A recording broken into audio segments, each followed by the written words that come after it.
Okay, traders, let's talk about the trades today. I took four. Going to be a recap today because I'm just now wrapping up the day and it's about lunchtime. So a longer trading day today. Want to go over the trades I took today. The first one I took was SFIX. SFIX, this one right out of the gate popped up, ended up taking a short on it, and then covering as it flushed back down. Now, you guys know I like to build positions on these stocks. I like three different entries.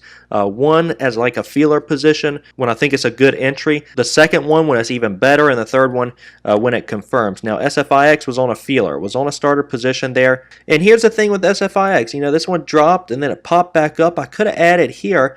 I just took it too quick. You know, I had a starter position there. Took it too quick. I'm not meaning to top take every single one of these stocks, but it is what it is. I took down the flush. That was the first trade. Could have traded a little better. Could have added as it popped back up, or could have taken it and then added back up here, you know, and then let it bleed out, because that's what SFIX did. It really bled out. Got to hold some of these a little bit longer traders instead of taking them so quick. I have a tendency to do that. The next trade I took was JE. The same story here. I wanted this up over $4 for my second entry. Had my starter, had my feeler here at about $3.93. Wanted the other one over $4. You know, I don't like them to be so close together. You're going to see an example of that here today that I did. I don't like them to be so close together, like 3 or 4 cents. I need them at least 15, 20 cents apart as I'm building the position. I started with 200 shares here. I was going to go 200, 200, 400 on this. Started fading off. Could have bled a little bit longer. Ended up taking this one. This was a slower trade. You know, you see I got in this at like 9:45, didn't get out till about 10:15.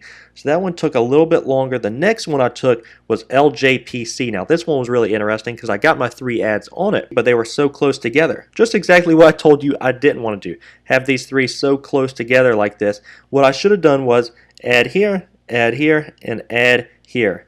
But the thing with LJPC is right now it's at 1022. So this thing has gone straight up. Intraday, the velocity intraday normal to its actual normal trading day is very, very high today on LJPC.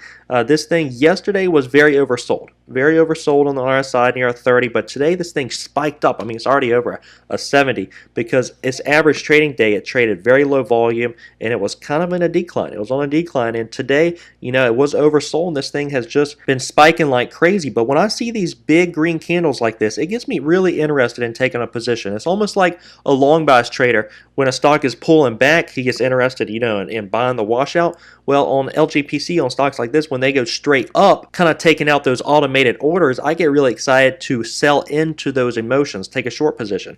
And that's what I did. And most of the time this works. I'm going to trade the pocket pair of aces every single time, but not every single time the pocket pair of aces are going to work out. Someone's going to, you know, flop a set or something else, and you just have to manage your risk. See, that's the thing I've been trying to focus on lately, because my consistency is very good, and yours can be too. Even if it's an 80%, 90% consistency rate, if you have that one trade that you don't manage well, it can just knock all those gains out of the way, and that's happened to me several times. I'm trying to focus on not allowing that to happen again. So out of my 3 ads here, could have spread them out a little bit further, but here's the thing, you know, I cut this one because I noticed the price action, and that's why a lot of times you can start with these feeler positions just to feel out the stock. That's why it's called a feeler position, to feel how the stock and the price action is working. And I could tell this one's holding up very well, and every single time it looks like it's going to crack support, it gets bought right back up. I noticed this wasn't exactly what I wanted here on LJPC, so I just cut it and moved on. Haven't traded it since. My last trade, in which I'm still in, is CIEN. This one, in fact, its daily resistance is 45.70. So this one still has room to go up a little bit.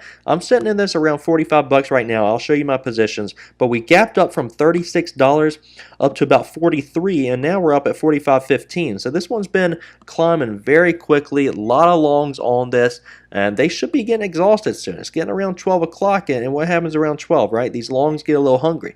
They got to go eat something.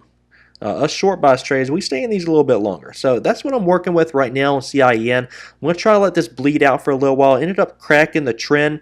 I took a position on this, and I want to bleed this out a little bit. Yes, it's high right now. It's 45.43. So what I plan on doing is setting a stop at about 45.50. I plan on risking about 50 bucks on this trade. And if I don't get taken out, I do think this one's going to bleed throughout the day. It'll be a nice winner. But those are my trades today, guys. More than usual. I'll sit here longer than I normally do. Let me know how you guys did in the comments section below, guys, and if you haven't yet, hit that like button, hit that subscribe button, traders, and we will see you all first thing tomorrow.